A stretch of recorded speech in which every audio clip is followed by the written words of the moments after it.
자, 오늘 제 9강입니다. 오늘은 11장.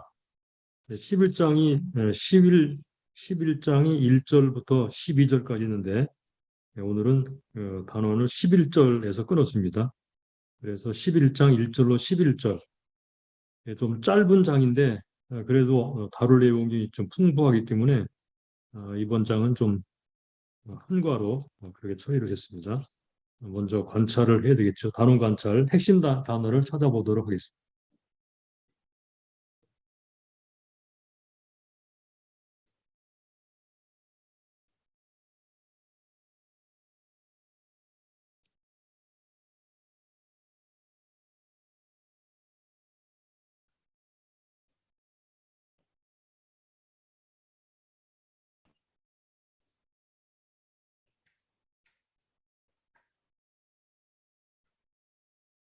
자, 그러면 먼저 핵심 단어를 찾을 때 이번 장은 하나님에 대해서 좀 더 깊이 다룰 수 있을 그런 정도로 하나님의 말씀, 하나님의 마음이 많이 나타나 있기 때문에 하나님이라는 단어를 먼저 표시하면서 읽어보겠습니다.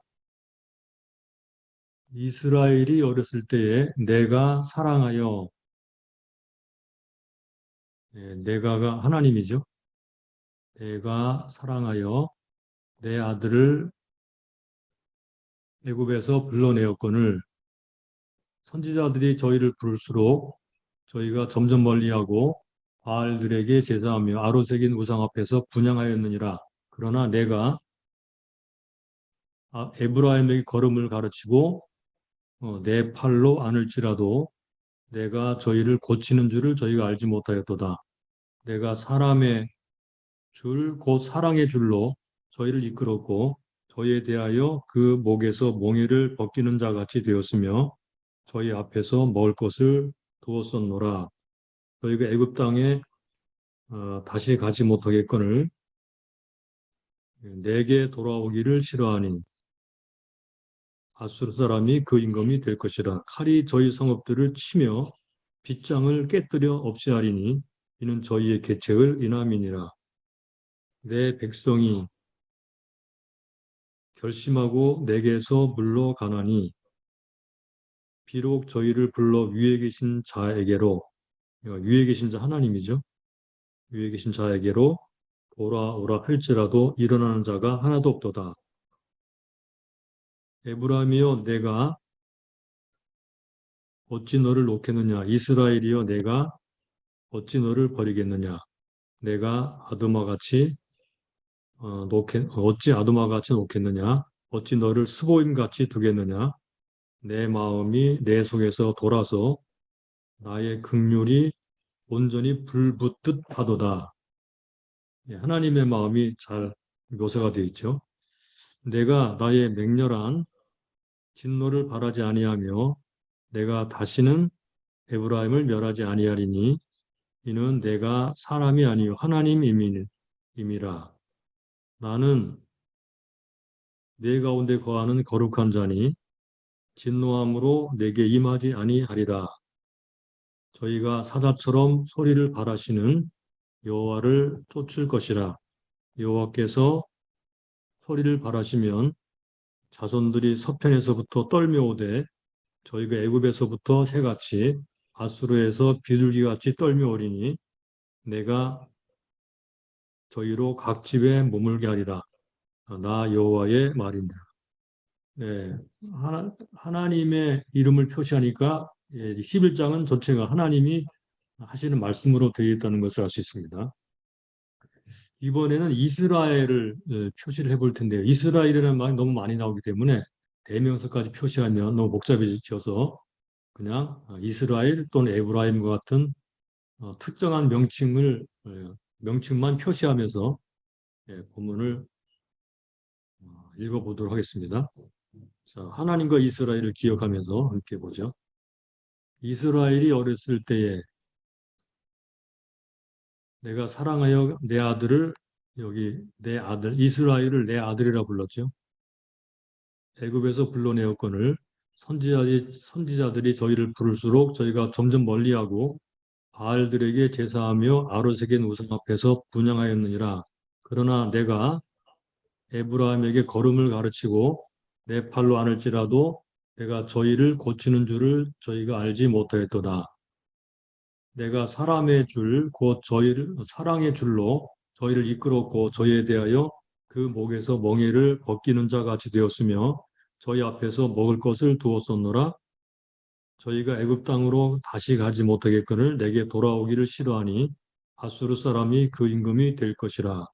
예, 저희가 이런 말이 전부 다 이스라엘을 가리키는 말이죠. 칼이 저희의 성읍들을 치며 빗장을 깨뜨려 없애하리니 이는 저희의 계책을 인함이니라.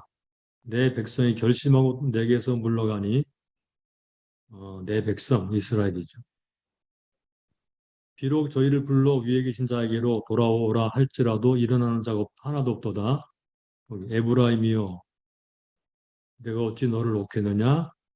이스라엘이여 내가 너를 어찌 버리겠느냐? 내가 어찌 아드마 같이 놓겠느냐? 너를 스보임 같이 두겠느냐? 내 마음이 내 속에서 돌아서 나의 긍휼이 온전히 불붙듯 하도다. 내가 나의 맹렬한 진노를 바라지 아니하며 다시는 에브라임을 멸하지 아니하리니 이는 내가 사람이 아니요 하나님임이라. 나는 네 가운데 거하는 거룩한 자니 진노함으로 내게 임하지 아니하리라. 저희가 사자처럼 소리를 발하시는 여호와를 좇을 것이라. 여호와께서 소리를 발하시면 자손들이 서편에서부터 떨며 오되, 예, 자손들이라는 말도 이스라엘을 가리키는 말이죠. 저희가 애굽에서부터 새같이 아수르에서부터 비둘기같이 떨며 오리니 내가 저희로 각 집에 머물게 하리라. 나 여호와의 말이니라. 네, 이게 그래서 하나님이 이스라엘에 대해서 계속 말씀하시고 현재 그리고 미래에 대한 말씀까지 다 하시요. 자, 이번에는 부르다라는 말이 몇 번이 나오는데요. 그 부르다라는 말만 함께 보도록 하겠습니다. 부르다. 1절 이스라엘이 어렸을 때에 내가 사랑하여 그 아들을 애굽에서 불러내었거늘 요거 불러내다 부르다라는 말이 어, 카라라는 말이거든요. 카라. 아, 잘못 적었네. 여기 아니고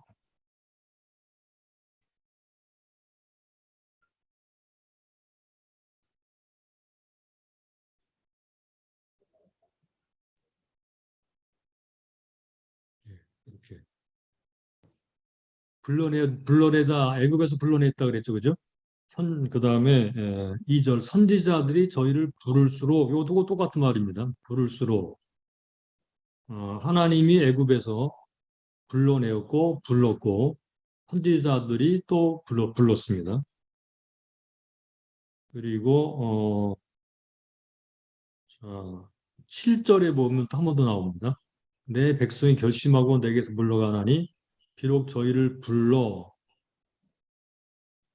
위에 계신 자에게로 돌아오라 할지라도 일어나는 자가 하나도 없도다. 여기 부르다, 하라라는 말이 똑같이 사용되어 있어요. 불렀지만 돌아오지 않았다. 이렇게 말합니다. 그래서 돌아오다라는 말도 함께 표시하도록 해보죠. 돌아오다. 5절에 5절.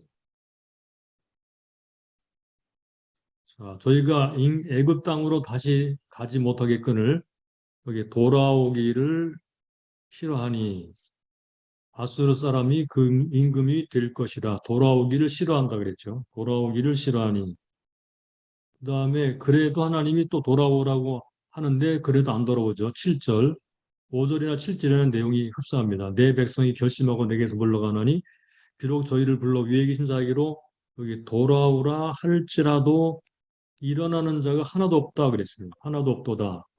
돌아오라. 예, 이거는 개관할 때 아마 표시가 돼 있을 거예요. 신단으로서요. 그런데 비슷한 말, 이제 돌아오게 되는데요. 10절을 볼까요? 비슷한 말입니다. 저희가 사자처럼 소리를 발하시는 여호와를 좇을 것이다. 여호와께 소리를 발하시면 자손들이 서편에서부터 떨며 오다. 돌아온다는 거죠, 그때. 예. 떨며 오되 11절 저희가 애굽에서부터 새같이 아수르에서부터 비둘기같이 떨며 오리니 이때 돌아오게 됩니다. 내가 저희로 각 집에 머물게 하리라. 나 여호와의 말이니라. 이게 언제 일어나게 될 것인가 하는 것을 우리가 연구를 해야 되겠죠.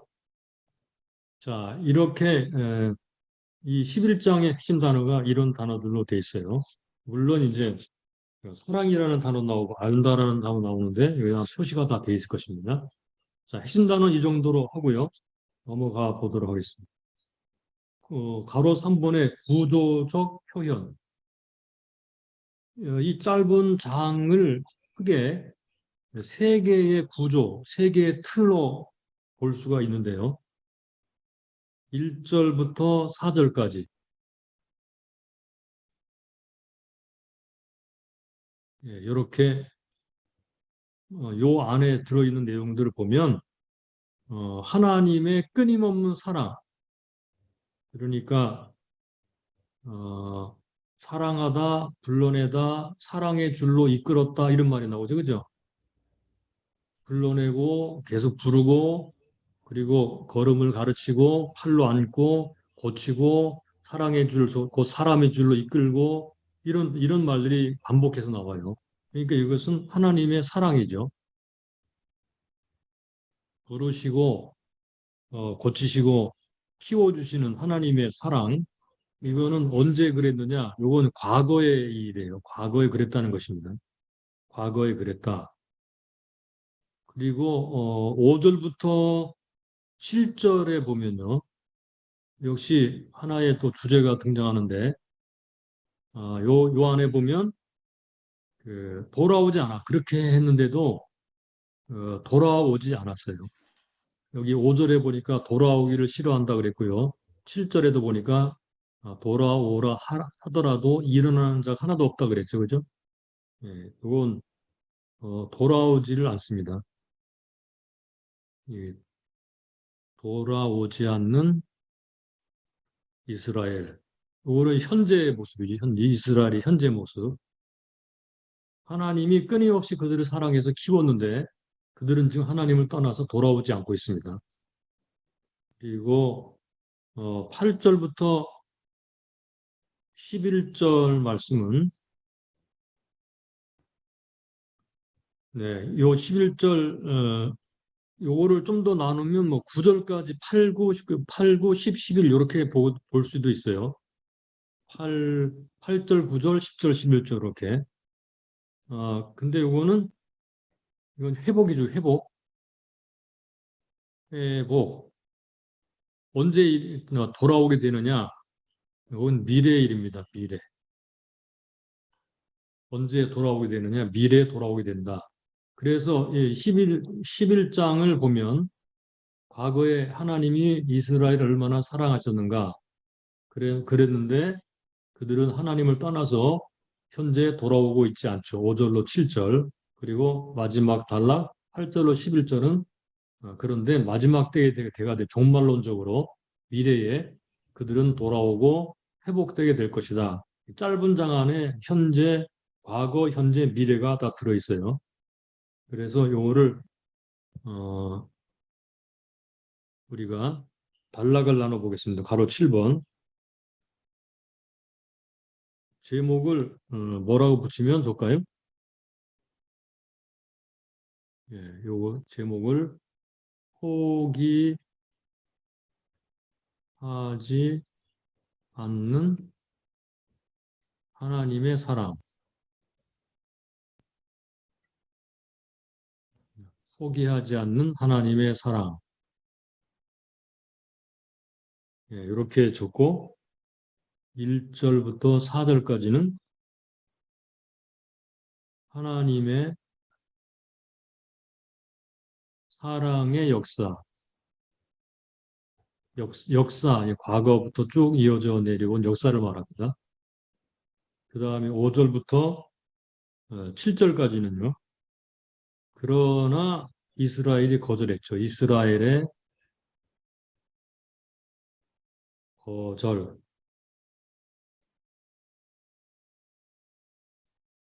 돌아오질 않았죠. 그죠? 8절부터 9절, 요거 좀 세부적으로 나눠서 보겠습니다. 하나님의 불붙는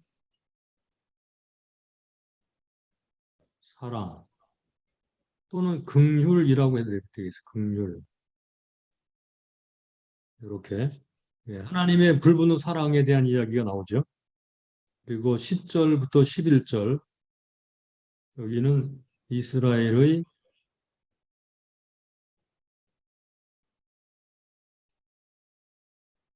미래의 회복.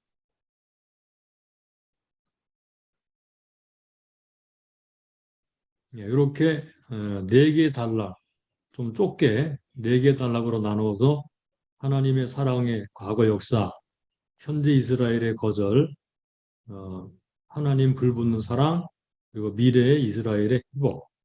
예, 이렇게 단락 나누기를 할 수가 있을 것입니다.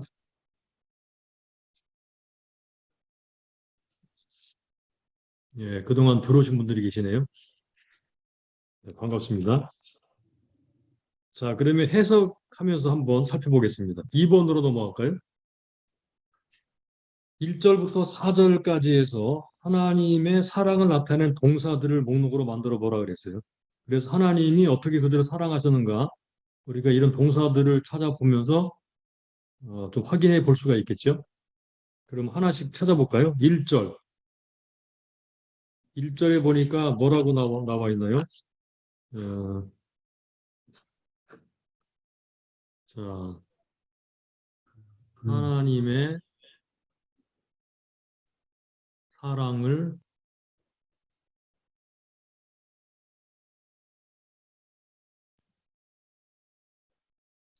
묘사하는 동사.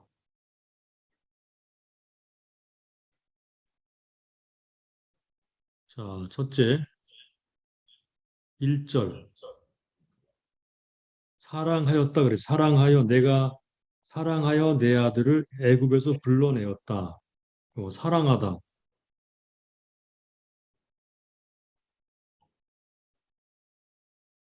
언제 어렸을 때에 또 이 1절에 한 번 더 나오는데 불러내었다 그랬죠. 그죠? 불러내다. 이게 하나님의 사랑의 행동이에요. 아들이라 그랬죠. 아들이라는 표현을 썼어요. 그죠? 아들을 불러내었다. 사랑하여. 그리고 3절로 가보면요. 그러나 내가 에브라임에게 걸음을 가르쳤다. 가르쳤다. 3절. 걸음을 가르쳤다.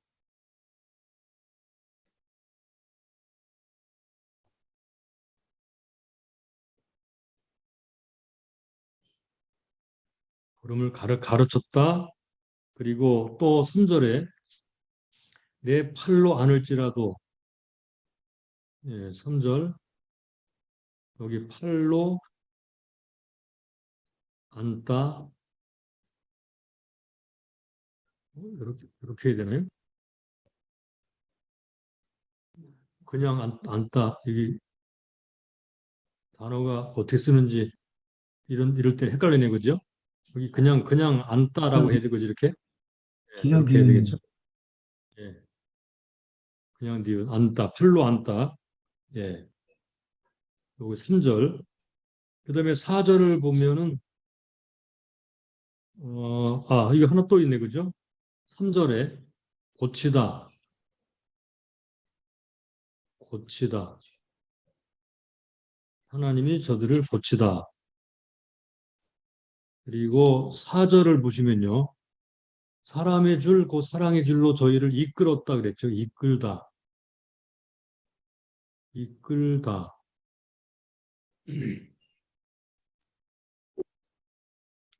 사람의 줄, 곧 사랑의 줄로 저희를 이끌다 그랬고요.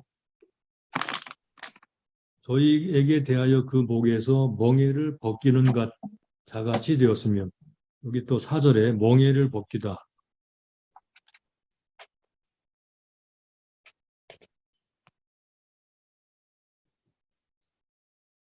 그리고 하나 또 저희 앞에 먹을 것을 두다. 먹을 것을 두다.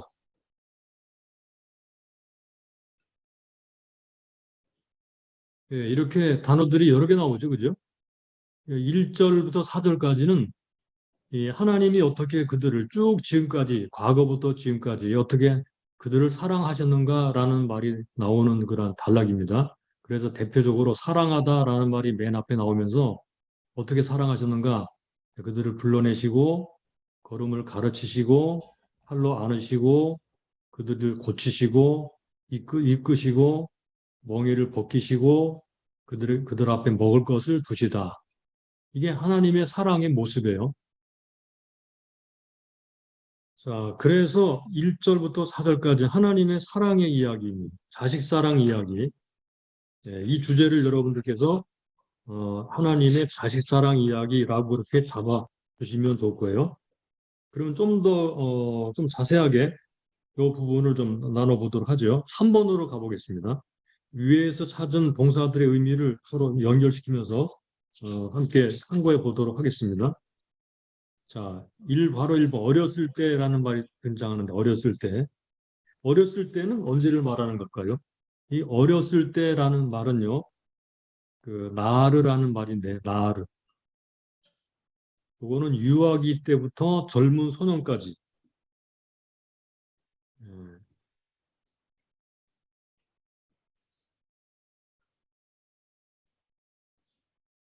예, 나르라는 말,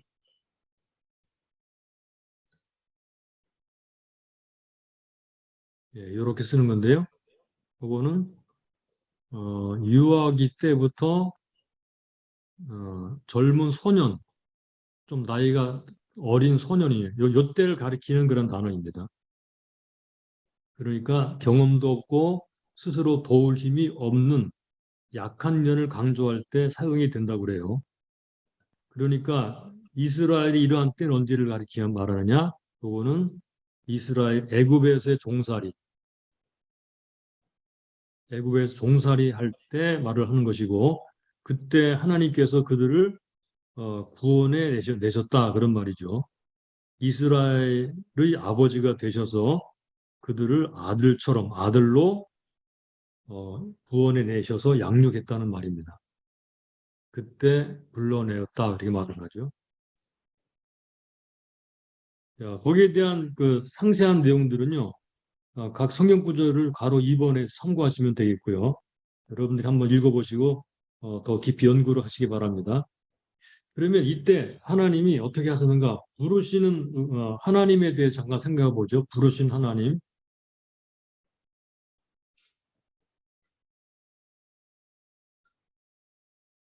1, 2절을 보면 특별히 하나님이 그들을 부르셨다 그랬거든요. 부르셨다. 불러내었건을 그리고 2절에도 선지자들이 저희를 부를수록 그래서 카라라는 말을 썼다 그러죠. 그죠? 그래서 우리는 1, 2절에서 1절과 2절에서 부르시는 하나님에 대해서 생각해 볼 수 있습니다. 부르신 하나님. 부르시는 하나님.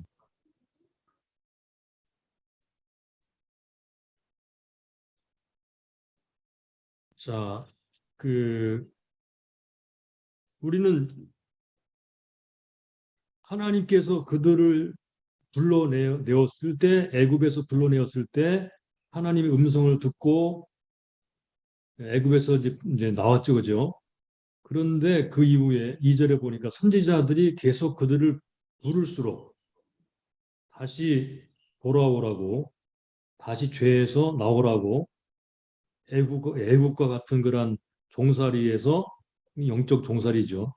우상숭배 뭐 이런 거 또는 이방 섬기고 따라가는 거 이런 것에서부터 애굽에서 나온 것처럼 돌아오라고 나오라고 그렇게 부를수록 저희가 점점 멀리하고 바알들에게 제사하며 아로새긴 우상 앞에서 분향했다 그랬거든요. 하나님은 부르시는 분이라는 것입니다. 하나님은 과거 이스라엘이 애굽 땅에 있을 때도 그랬고, 그렇죠? 애굽에서도부터 그랬고 또는 이 가나안 땅, 여기에서도 하나님이 그들을 부르셨어요. 그리고 7절에 보면 또 한 번 나오죠. 그죠? 내 백성이 결심하고 내게서 물러가나니 비록 저희를 불러 위에 계신 자에게로 돌아오라 할지라도 일어나는 적 없다 그랬죠. 그죠? 예, 계속 돌아오라고 불렀지만 그들은 목자의 음성인 하나님 음성을 듣지 않고 돌아오지를 않았습니다. 그 다음 오랜 세월이 흐른 뒤에 하나님이 그의 아들 예수 그리스도 이 땅에 보내셔서 또 그의 백성들을 부르셨습니다. 요한복음 10장 3절 5절까지 보니까 양은 목자의 음성을 듣고 안다 그랬거든요. 자, 이렇게 하나님이 계속 부르시는데 왜 음성을 듣지 못하는가? 왜 그의 백성들이 하나님이 부르심 받은 사람들이 왜 그 음성을 듣지 못하는가? 그거를 좀 더 적용이라는 관점에서 몇 가지 좀 정리해 보도록 하겠습니다. 자, 첫째, 이게 하나님과의 인격적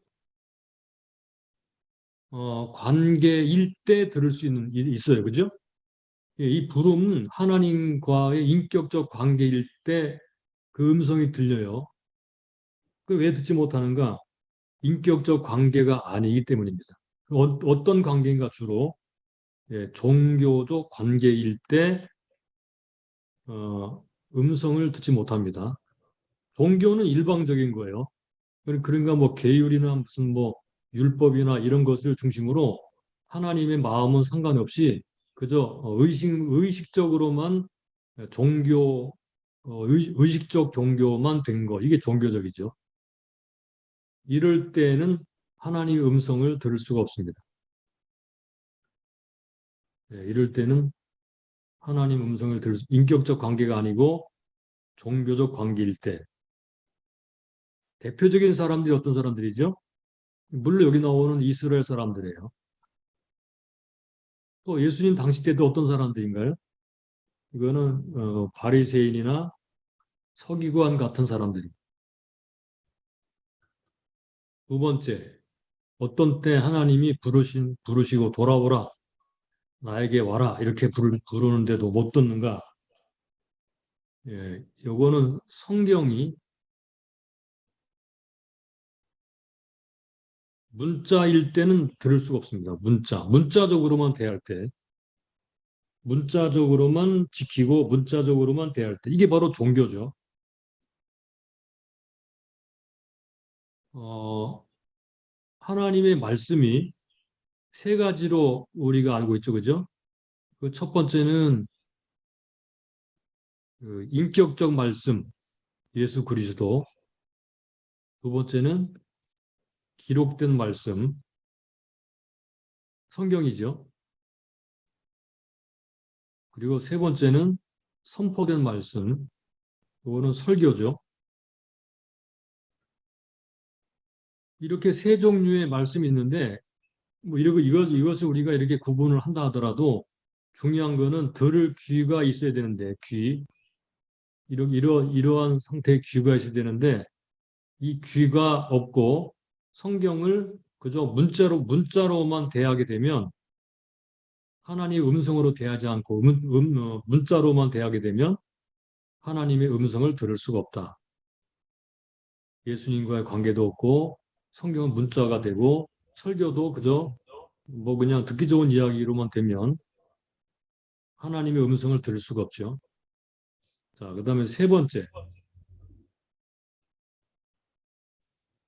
요거는 중심이 하나님이 아니고 하나님이 아니고 자기 자신일 때,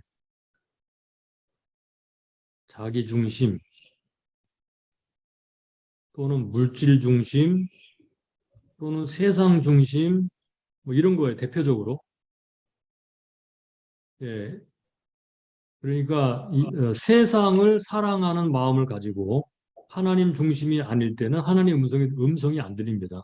이걸 깨우치고 마음을 하나님께로 돌이킬 때 하나님의 음성이 뭐 여러 가지 그 말씀을 통해 들리게 되죠. 그 다음에 네 번째, 어, 어떤 때 음성이 안 들리는가? 익숙하지 않을 때입니다. 익숙하지 않을 때.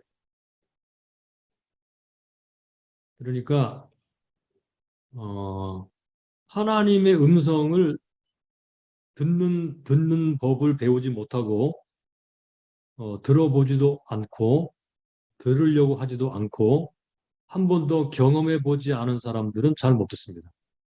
그래서 이 경험한다는 게 중요합니다. 경험. 그래서 누구든지 한두 번 경험을 해보면 뭐 깨달음으로 온다든가 어떤 방식으로 온다든가 아무튼 하나님의 음성을 듣는 것을 경험하고 익숙하게 될 때 하나님이 카라 부르시는 음성, 부르시는 음성을 듣게 되죠.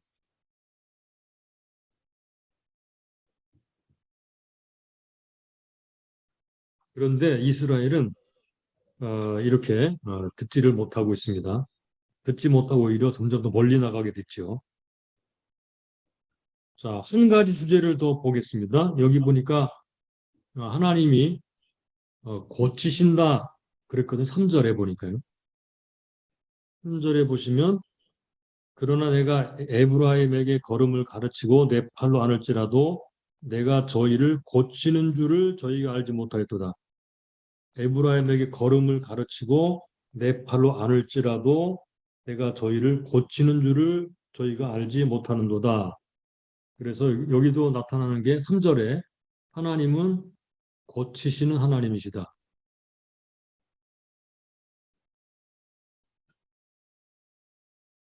고치시는 하나님.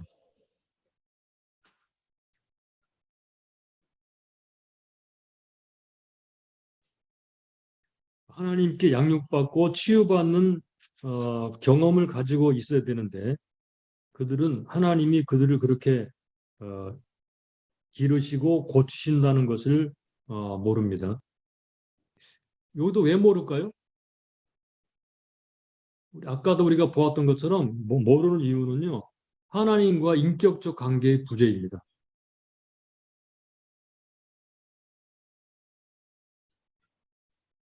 하나님은 그들을 계속 부르시면서 그 신의 광야부터 그들에게 임재하시고 말씀하셨어요. 말씀하신 하나님이셨어요. 그리고 그들이 어, 애굽에서 처음 출발한 다음에 광야로 들어온 때 그들의 계시하신 하나님의 이름이 여호와 라파였죠, 그죠? 여호와 라파. 거기에 출애굽기 15장에 나오죠. 여호와 라파.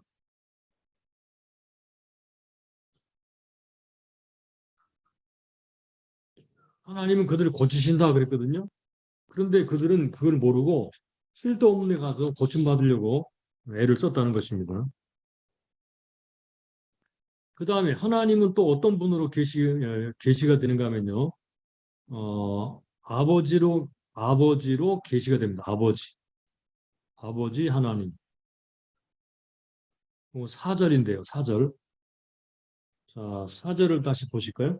내가 사람의 줄 곧 사랑의 줄로 저희를 이끌었고 저희에게 대하여 그 목에서 멍에를 벗기는 자 같이 되었으며 저희 앞에서 먹을 것을 두었었노라. 이 겉으로 볼 때는 아버지라는 개념이 없는 것 같이 보이죠. 그죠? 여기 4절에 사람의 줄 곧 사랑의 줄로 저희 이끌 여러분들 교재는 괄호 3번입니다. 네, 3번에 괄호 3번을 지금 하고 있습니다. 사람의 줄, 그 사랑의 줄로 저희 이끌었다 그랬죠. 이 구절이, 이 표현이 의미하는 바를 잠깐 보겠습니다. 공동 번역을 제가 보면요. 요거를 잠깐 멈추고 성경을 한번 비교해 볼까요? 어떻게 나와 있는가?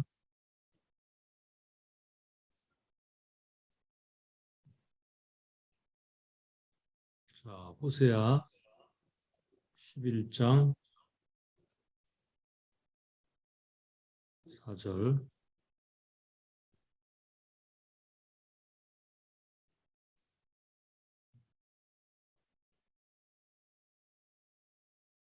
자, 보세요. 공동 번역은 이렇게 돼 있어요. 인정으로. 자, 일단 개혁판을 잠깐 먼저 보세요. 내가 사람의 줄 곧 사랑의 줄로 저희를 이끌었고 저희에 대하여 그 목에서 멍에를 벗기는 자같이 되었으며 저희 앞에서 먹을 것을 두었었노라 그랬죠. 여기 보니까 이렇게 돼 있어요. 공동 번역에는 인정으로 매어 이끌어주고 사랑으로 묶어 이끌고 여기 젖먹이처럼 들어올려 볼에 비비기도 하며 허리를 굽혀 입에 먹을 것을 넣어 주었지만 에브라임은 나를 몰라본다. 이렇게 번역했어요. 좀 재밌죠, 그죠? 그 다음에 새 번역 성경을 보면요.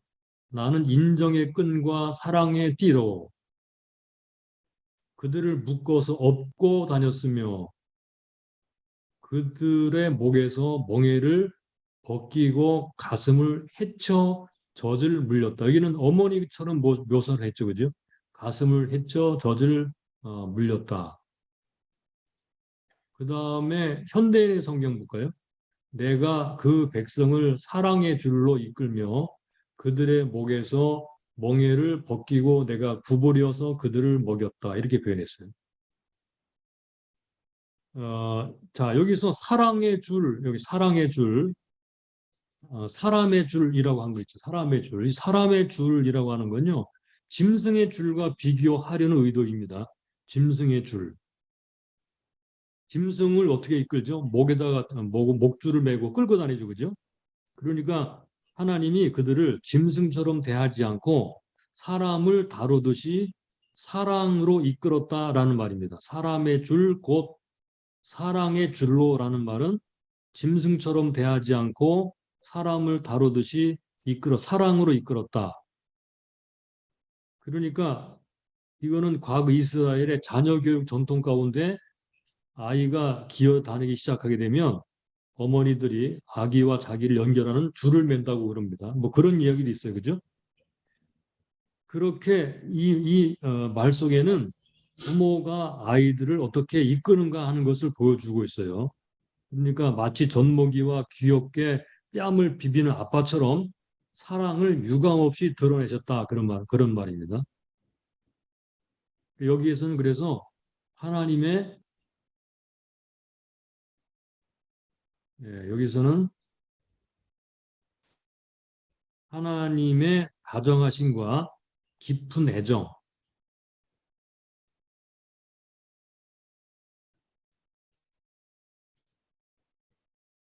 다정하심과 깊은 애정이 드러나 있어요.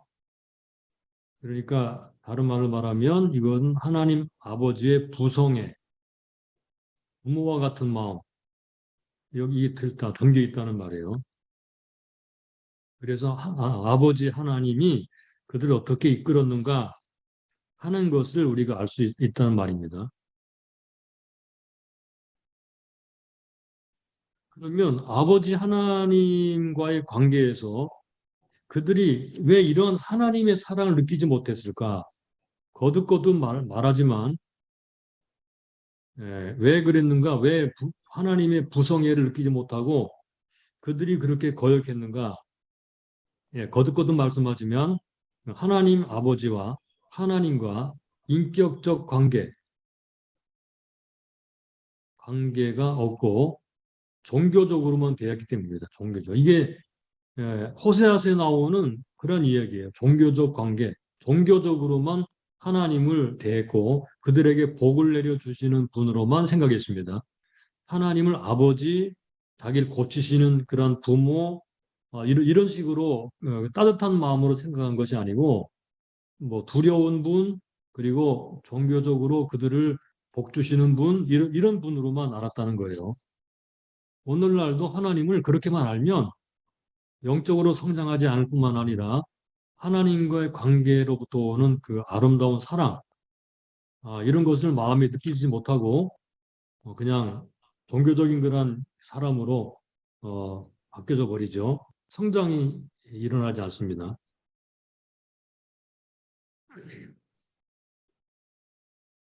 자, 이렇게 하나님이 그들을 고치시고 아버지, 부모처럼 이렇게 부르시고 이끄셨는데도 불구하고 그들이 이스라엘이 거절을 했습니다. 자, 거절한 것을 잠깐 정리해 볼까요? 그들이 어떻게 반응했는가? 그들의 반응. 자, 그들의 반응을 볼까요? 첫째, 2절에 보시면요. 선지자들의 어, 부름에 응하지 않았어요.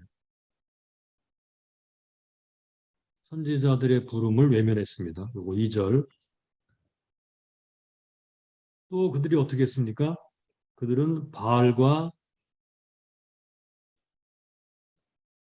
우상을 숭배했습니다.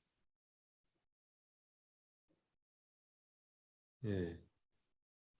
필연적으로 종교 그들에게 복을 주는 그 대상으로 마음이 쏠리게 되죠. 그것이 우상이라고 생각하게 되면 하나님도 섬기고 우상도 섬기고 또 우상을 더 섬기고 그렇게 되게 돼 있는 거죠.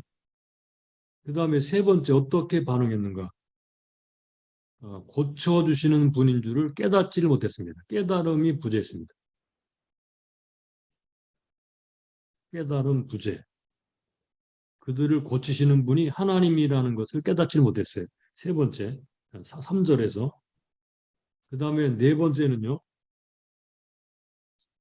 어떻게 갔나요? 이 5절에 보시면 이렇게 나오면, 5절로 가보면요, 저희가 애굽 땅으로 다시 가지 못하겠거늘 대게 돌아오기를 싫어하니 아수르 사람이 그 인물이 될 것이라.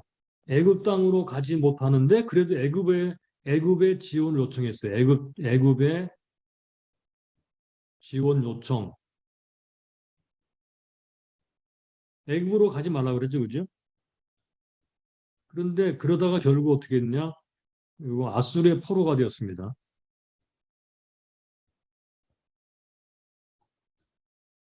예, 5절. 애굽의 지원 요청했죠.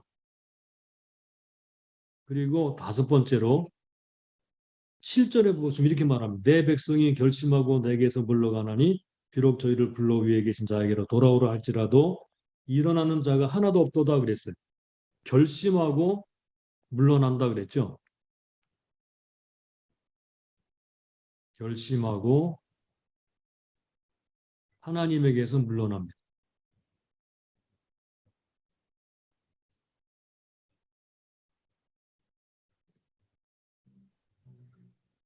요거 물러난다라는 말을 주목해 할 필요가 있어요.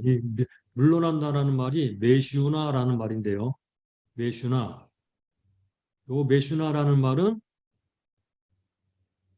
어떤 말인가 하면 배교라는 말입니다. 배교.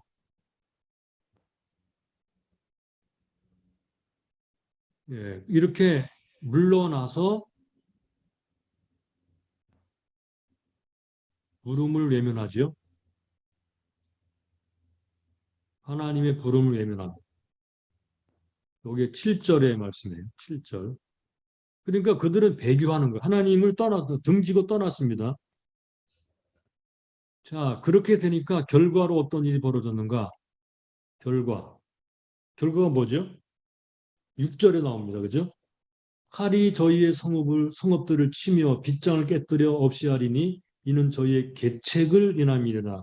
여기 계책, 계획이죠. 그죠? 그러니까 하나님 의지하지 않고 우상을 의지하고 인간적 계획과 그리고 애굽을 의지하고 뭐 이런 것 이런 계획이에요. 이런 계획을 의존하고 살았더니 결국은 어떻게 했나요? 이것이 결국은 결심하고 하나님을 배교한 것인데 이렇게 되자 전쟁이 일어납니다. 전쟁으로 말미암아 멸망을 당하게 되죠. 전쟁이 일어나서 멸망을 당하게 됩니다. 그렇지만 이러한 사람들에게 하나님이 뭐라고 부르시는가 하면 내 백성이라고 아직은 부르세요. 내 백성. 이게 하나님의 사랑입니다.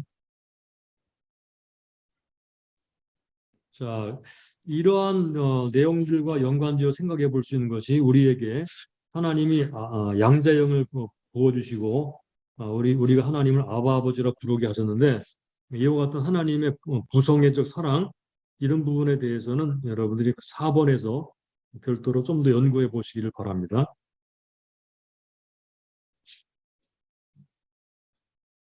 자, 그러면 6번으로 넘어가 보죠. 6번.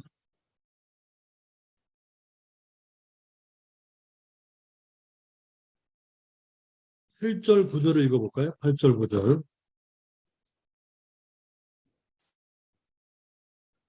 에브라임이여 내가 어찌 놓겠느냐 너를 놓겠느냐 이스라엘이여 내가 어찌 너를 버리겠느냐 내가 어찌 아도마 같이 놓겠느냐 어찌 너를 스보임 같이 두겠느냐 내 마음이 내 속에서 돌아서 나의 긍휼이 온전히 불붙듯 하도다 내가 나의 맹렬한 진노를 바라지 아니하며 내가 다시는 에브라임을 멸하지 아니하리니 이는 내가 사람이 아니요 하나님임이라 나는 네 가운데 거하는 거룩한 자니 진노함으로 내게 임하지 아니하리라 이렇게 말씀했어요. 자, 여기에는 대조가 되는 두 가지 중요한 하나님의 마음이 들어있어요. 자, 이게 8절부터 9절까지는요. 하나님의 두 가지의 상반되는 마음이 들어있는데 하나님의 맹렬한 진노와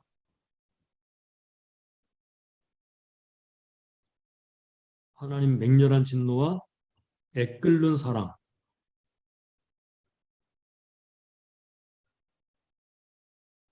예, 이 두 가지가 그래요. 하나는 하나님의 진노, 하나는 하나님의 사랑, 죄에 대한 맹렬한 진노, 그리고 백성들에 대한 애타는 사랑. 이 두 가지가 들어있는데요. 자, 이게 보게 되면 이스라엘이여 내가 어찌 너를 버리겠느냐? 내가 어찌 아드마 같이 놓겠느냐? 어찌 너를 스보임 같이 두겠느냐라고 했어요. 여기 아드마라는 말이 나오고 그다음에 스보임이라는 말이 나오죠. 그죠? 이 아드마와 스보임이 어떤 동네인가? 어떤 곳인가? 여러분들 교재를 잠깐 보실까요? 바로 1번에 아드마 스보임이 어디인가 그랬죠. 그죠? 거기서 일어난 일이 뭐냐라고 한번 하라고 그랬는데요. 창세기 10장 19절에 보니까 거기 중간에 소돔과 고모라와 아드마와 스보임을 지나 이렇게 네 개의 도시가 나오죠. 소돔, 고모라, 아드마, 스보임. 또 14장 2절에 보니까 소돔 왕 베라와 고모라 왕 아르사와 아드마 왕 시납과 스보임 왕 세메벨과 이렇게 나오죠. 고모라와 항상 같이 따라다녀요. 소돔 왕, 고모라 왕, 아드마 왕, 스보임 왕 이렇게 나오죠. 그죠? 14장 8절에 소돔 왕과 고모라 왕과 아드마 왕과 스보임 왕과 이렇게 나와 있죠. 그죠? 이건 네 개의 도시 같이 따라 나와요. 소돔, 고모라, 아드마, 스보임. 그런데 결정적으로 신명기 29장 23절에 보니 이게 나옵니다. 그 온 땅이 유황이 되며 소금이 되며 또 불에 타서 심지도 못하며 결실함도 없으며 거기 아무 풀도 나지 아니함이 옛적에 여호와께서 진노와 분한으로 회멸하신 소돔과 고모라와 아드마와 스보임의 무너짐 같음을 보고 말할 것이요. 그러니까 아드마와 스보임이 어떤 것인가 하면 소돔과 고모라와 함께 멸망한 도시입니다. 멸망한 도시. 그러니까 지금은 이스라엘이 옛날에 소돔과 고모라처럼 되었다는 말이죠. 스보임과 아드마도 소돔과 고모라와 함께 멸망한 도시를 말하는데 그 소돔과 고모라와 같은 아드마, 스보임 그렇게 무너진 그때 그 도시처럼 너희를 어떻게 포기하겠느냐 이렇게 말하는 것입니다. 포기할 수 없다 그런 말이죠. 예수님께서도 그 당시 이스라엘을 가리켜 말할 때 소돔과 고모라보다 더 악하다 그랬죠. 그죠? 그런 백성들을 위해서 예수님이 죽으셨습니다. 자, 8절을 다시 보세요.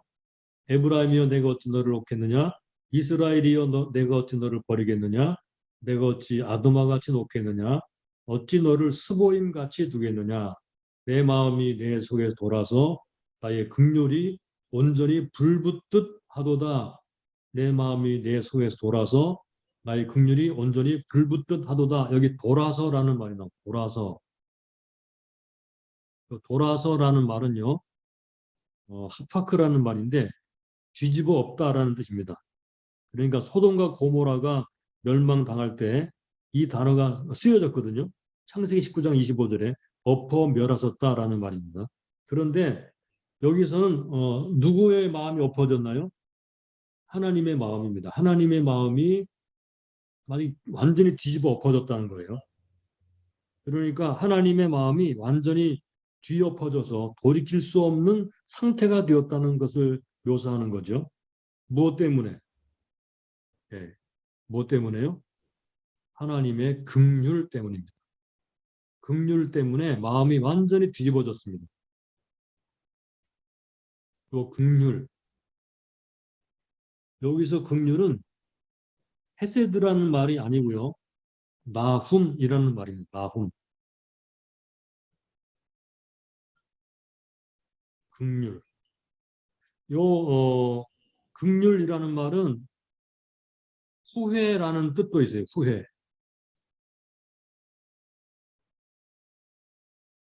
그러니까 하나님의 맹렬한 진노가 하나님의 불부는 긍휼로 바꿔지죠. 불붙다라는 말은요.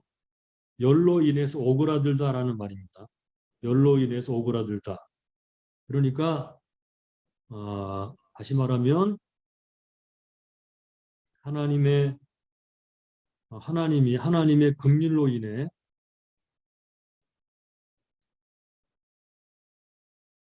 예, 요게 중요합니다. 긍휼로 인해서 애간장이 녹는다. 이렇게 표현할 수 있겠어요. 하나님의 마음이 긍휼로 인해서 애간장이 녹을 정도가 되었다는 말. 내가 애간장이 녹는구나. 하나님이 긍휼 때문에 애간장이 녹는다.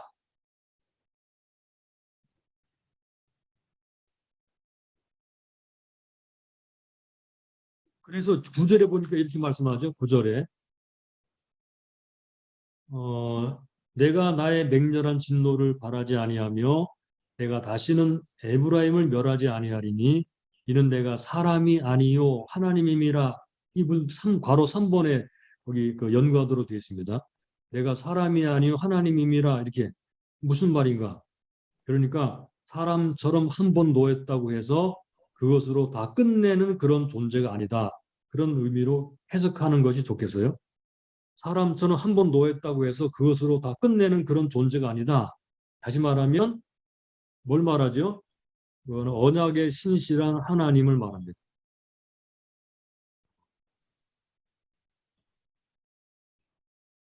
언약의 신실한 하나님. 사람들은 신실하지 않지만 하나님은 언약의 신실하시다.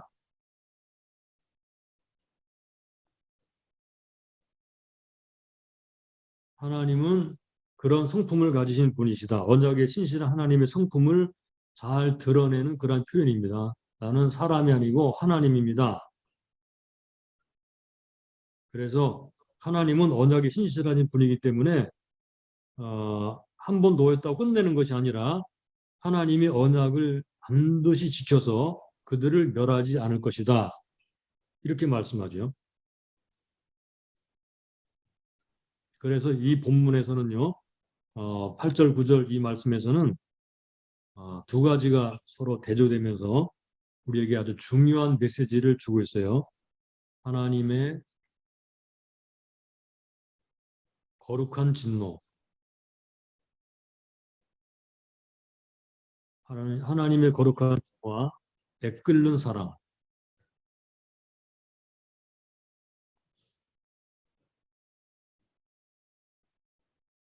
하나님의 거룩한 진노와 애끓는 사랑,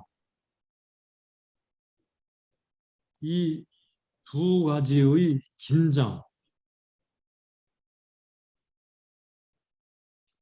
자, 질문 하나 하겠습니다. 어디서 해소되었습니까?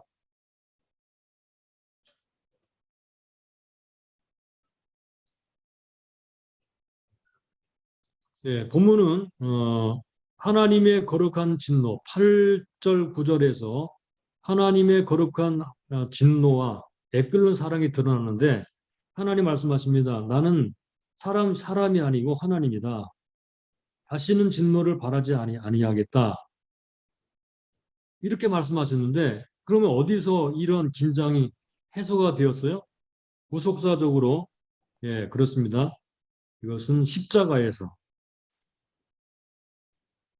하나님의 진노가 십자가에 부어졌고 하나님의 애끓는 사랑이 십자가에 나타났습니다.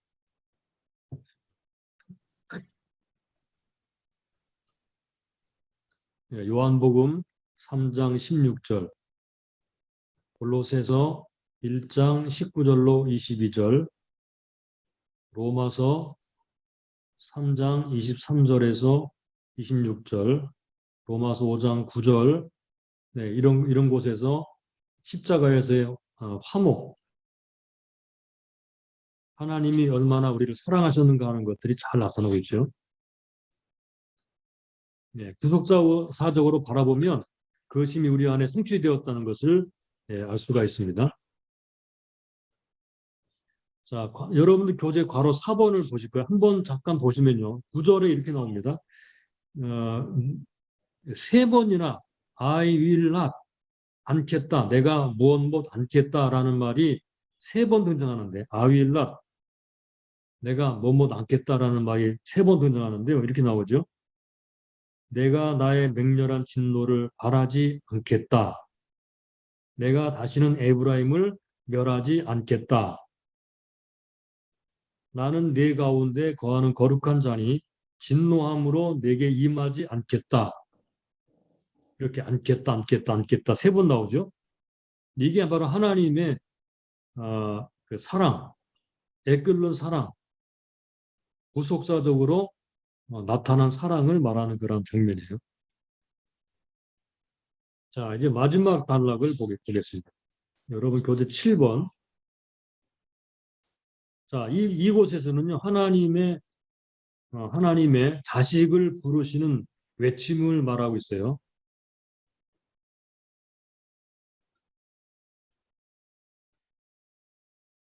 바로 1번, 사자처럼 소리를 발하시는 여호와라고 말씀하시죠.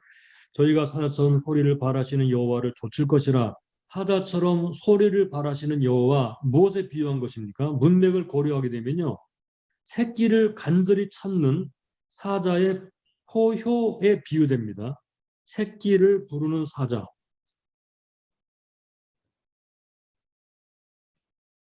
예, 새끼를 부르는 사자입니다.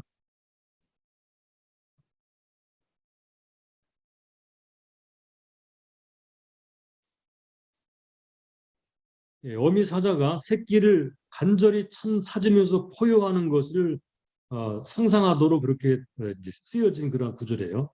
하나님이 그렇게 사자가 새끼를 부르듯이 돌아오라고 외치면서 그렇게 할 것이다. 이미지죠, 이미지. 이거는 이미지를 사용했어요. 어미 사자 이미지.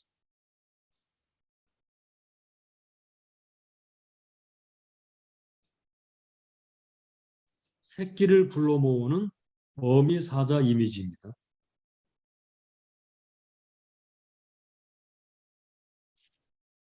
자, 그래서 하나님이 그렇게 부르신 여호와께 소리를 발하시면 그랬죠? 10절 소리를 발하시는 여호와를 좇을 것이라. 여호와께 소리를 발하시면 자손들이 서편에 떨며 오며.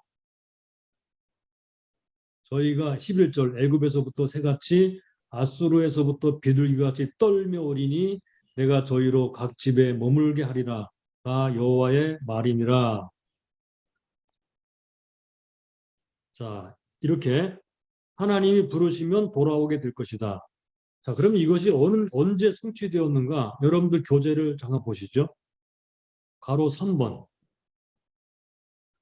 첫 번째로 등장하는 구절들이 마태복음, 사도행전, 고린도후서 그 구절들이 나오죠. 이 부분에서는 이제 성취가 나타나는데 이중성취입니다. 이중성취. 이 말씀이 그러니까 10절, 11절의 말씀이 성취되는데 이중성취입니다. 하나는 첫 번째 복음 선포의 성취.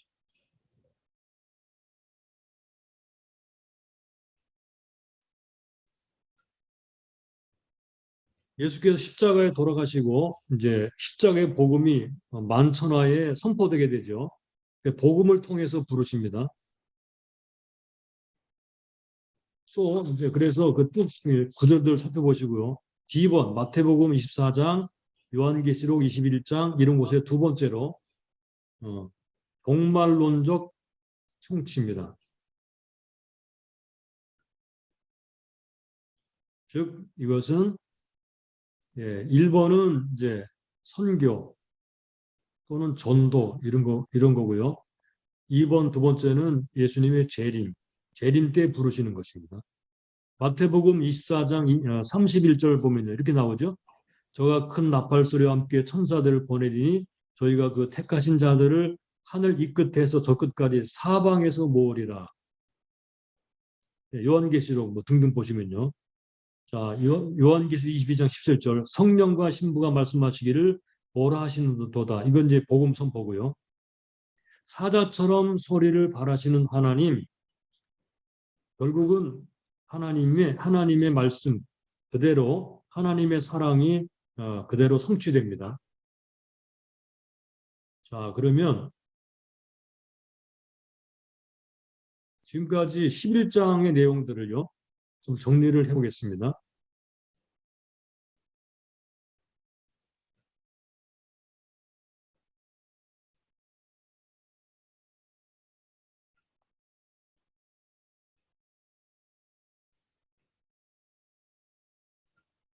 자, 이렇게 이제 정리를 해볼 수가 있는데요. 하나님의 불붙는 듯한 사랑의 품으로 돌아오라. 11장 내용을 간단하게 정리를 한 거예요. 돌아오라. 사랑의 품으로 돌아오라. 불붙는 듯한 사랑의 품으로 돌아오라. 하나님의 사랑은요, 논리적으로 파악될 수 있는 것이 아닙니다. 논리적으로 파악될 수 있는 것이 아니고, 물론 설명은 할 수 있겠지만, 그러나 각각 사람이 그렇게 파악할 수 있는 게 아니에요. 논리적으로 이해된다고 하나님의 사랑을 알 수 있는 게 아니죠. 뭘로 알 수 있는가? 그것은 거듭거듭 말씀하지만 관계로, 하나님과의 관계로, 하나님과 구원받은 사람의 1대1, 하나님과 그의 1대1 관계로, 인격적 관계로, 인격적 관계로 알 수가 있습니다. 하나님의 사랑은 실험실에서 증명될 수 있는 것이 아니고요. 관계 속에서 드러납니다. 그래서 성경에서 호세아서는요. 하나님을 남편으로, 아버지로 소개합니다. 남편으로 소개하고 아버지로 소개하죠. 이것이 신학적으로 말하면 언약적 관계라 이렇게 말합니다. 언약적 관계. 결혼 관계는 언약적 관계입니다. 그래서 이스라엘을 향하신 하나님의 메시지는 오늘 우리에게 하나님의 구속사적 사랑이 어떻게 오게 되었는가 하는 것을 알게 해주고 있습니다. 자, 각 단락들을 보면 첫 번째로 과거에 첫째, 무조건적으로 부르신 사랑, 선택이라고도 볼 수 있는 부르심이죠. 언제 우리를 그렇게 부르셨나요? 언제?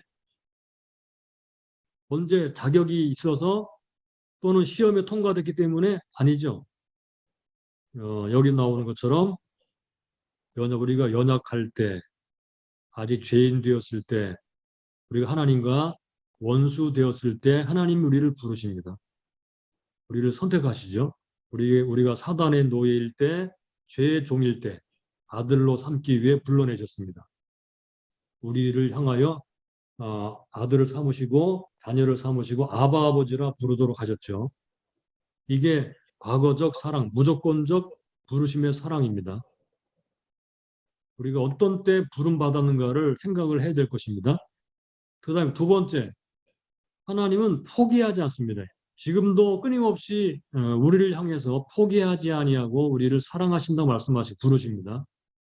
그래서 하나님은 우리를 말씀으로 가르치시고 걸음걸이를 말씀으로 가르치시고 걸음걸이를 가르치시고 안아주시고 업어주시고 병들면 고쳐주시고 먹여주시고 입혀주시고 고통에서 벗어나게 해주시고 이렇게 우리를 사랑의 끈으로 묶어 놓으셨습니다. 하나님의 자녀답게 바꿔주도록 하셨습니다. 그런 우리가 계속 하나님께 멀어지고 등을 돌리게 된다 하더라도 하나님은 우리를 포기하지 않으신 분이십니다. 그래서 소돔과 고모라 같이 되어버린 자식들을 내어버리지 못한다는 것이죠. 하나님은 포기하지 않으십니다. 이게 하나님의 사랑입니다. 내가 너를 어떻게 하면 좋겠느냐고 안타까워하시면서 더 이상 그들을 멸망당하는 것을 두고 볼 수 없다. 자식을 사랑하는 부모처럼 거기 애간장이 녹으시죠.